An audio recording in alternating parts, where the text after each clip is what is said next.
Convention Yadgir district Shahpur में मैं जनाब अब्दुल मजीद साहब मैसूर स्टेट प्रेसिडेंट साहब का मैं दिल की गहराइयों से वेलकम करता हूं। और इसी तरह स्टेट के vice president professor Saiyada Sadia madam का मैं दिल के गहराइयों से वेलकम करता हूं। और इसी तरह मैं स्टेट के ट्रेजरर सैयद इसाक हुसैन साहब उर्फ खालिद साहब का मैं वेलकम करता हूं। और इसी तरह मैं हमारे स्टेट के एसडब्ल्यूसी मेंबर अब्दुल रहीम पटेल साहब का मैं दिल की गहराइयों से वेलकम करता हूं। और इसी तरह डिस्ट्रिक्ट के वुमेन इंडिया मूवमेंट के प्रेसिडेंट अजरा अख्तर मोहतरमा का मैं वेलकम करता हूं।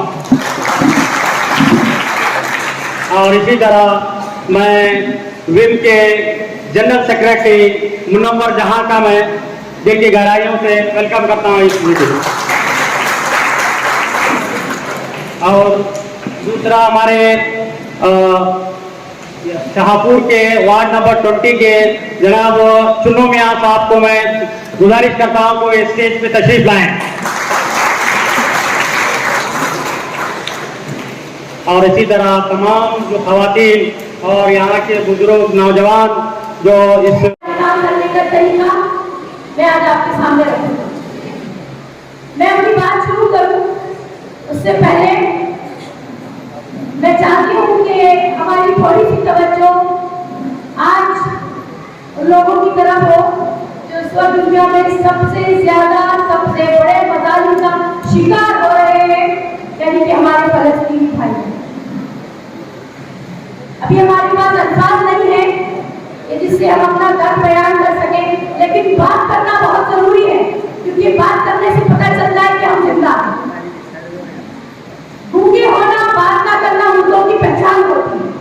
सांसें चलना सिर्फ जिंदा होने की पहचान नहीं है, बात करना भी जिंदा होने की पहचान है।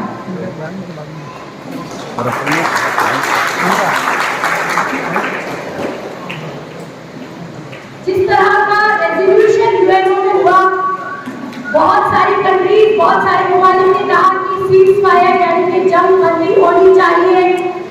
इसी तरीके से कुछ शरपसंद मुल्क या ऐसी गवर्नमेंट जो अपनी ताकत के नशे में चूर है, उन्होंने ये कहा कि जंग बंदी बंद नहीं होनी चाहिए।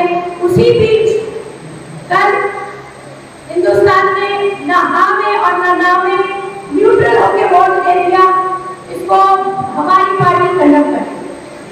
हम समझते हैं कि जिस मुल्क में हम रहते हैं, हमारी शान ही यही है कि हम हमेशा ह्यूमैनिटी के साथ खड़े रहेंगे, ह्यूमैनिटेरियन ग्राउंड पे काम करते रहेंगे। हम सेक्युलर, डेमोक्रेटिक, फ्रेटर्निटी, भाईचारे में बिलीव करने वाले मुल्क के शहरी हैं।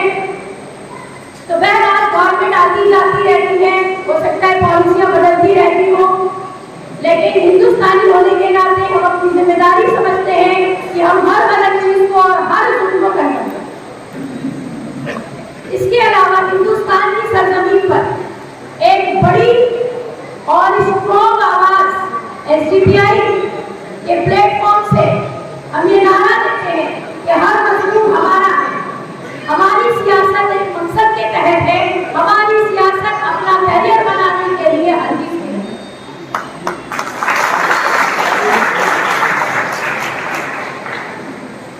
मैं चाहूंगी आप लोगों की तवज्जो, और मैं ये चाहती हूँ कि जो आज मैं आपके सामने बात रखूं, ये मेरा खिताब जो है ये मेरे भाइयों से, मेरे बुजुर्गों से, मेरी बहनों से, मेरी बेटियों से बराबर का है, क्योंकि इस मुल्क के बराबर के हम रिश्तेदार हैं। वहाँ हम किसी कम्युनिटी से हो, किसी कास्ट से हो, या फिर हम मेल जेंडर हो या फीमेल जेंडर, हमारा रिप्रेजेंटेशन मुल्क में, मुआशरे में भी और सियासत में बहुत ज्यादा जरूरी है।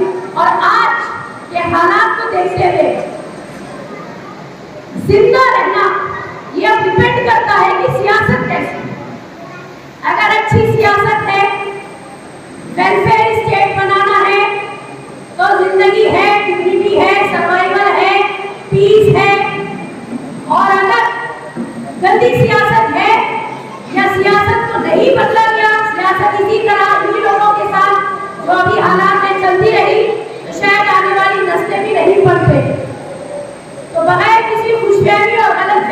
शिकार हुए, मैं चाहती हूँ कि हम अपनी तवज्जो इस तरफ करें कि पार्टी का मकसद, पार्टी के काम करने की स्ट्रेटजी और हैसियत member cadre leader of the SDPI party, हमारा रोल और हमारी रिस्पॉन्सिबिलिटी। पार्टी को दूर रहकर पार्टी के लिए दुआ करने वाले हैं। तो यहाँ पर जितने लोग भी बैठे हैं, ये हमारा एसडीपी फैमिली जैसे है सब जन। तो हमारी जिम्मेदारी ये बनती है पार्टी के तरफ से हर हमेशा कि हमारी जो फैमिली है, हमारे जो कैडर्स हैं, हमारे जो लीडर्स हैं, वेलविशर सपोर्टर जो दूर रह के दुआएं देते हैं, कंट्रीब्यूट करते हैं, डोनेशन देते हैं, ऐसे लोगों को हर 4 महीने में एक मरतबा हम इस तरह से पार्टी कन्वेंशन के जरिए से जमा कर नेशनल पॉलिटिक्स में क्या चल रहा है, स्टेट पॉलिटिक्स में क्या चल रहा है, क्या हालात हाजरा चल रहा है, एसडीपी का क्या रोल है नेशनल लेवल पर, स्टेट लेवल में हमारा क्या रोल है, पार्टी किस तरह से ग्रो हो रही है, पार्टी कौन से इश्यूज और इंटरवेंशन पे काम कर रही है, पार्टी लीगल डिपार्टमेंट में क्या काम कर रही है, पार्टी मीडिया और पब्लिसिटी में क्या काम कर रही है, ये आप लोगों को बताना ये हम फर्ज समझते हैं, क्योंकि आप एक फैमिली का हिस्सा है। आप हमारी एक पार्टी की फैमिली का हिस्सा है, तो हमारा फर्ज बनता है, क्योंकि आप लोग हमको चुनकर पार्टी का लीडर बनाए, तो हम ये जिम्मेदारी समझते हैं कि आपको वक्तन फवक्तन हर 3 महीने में 4 महीने में सियासी शऊर के तहत पॉलिटिकल क्लास में और देश और दुनिया में हमारे स्टेट में क्या चल रहा है उसके बारे में आपको रूबरू कराए, उसका एक आईना दिखाए।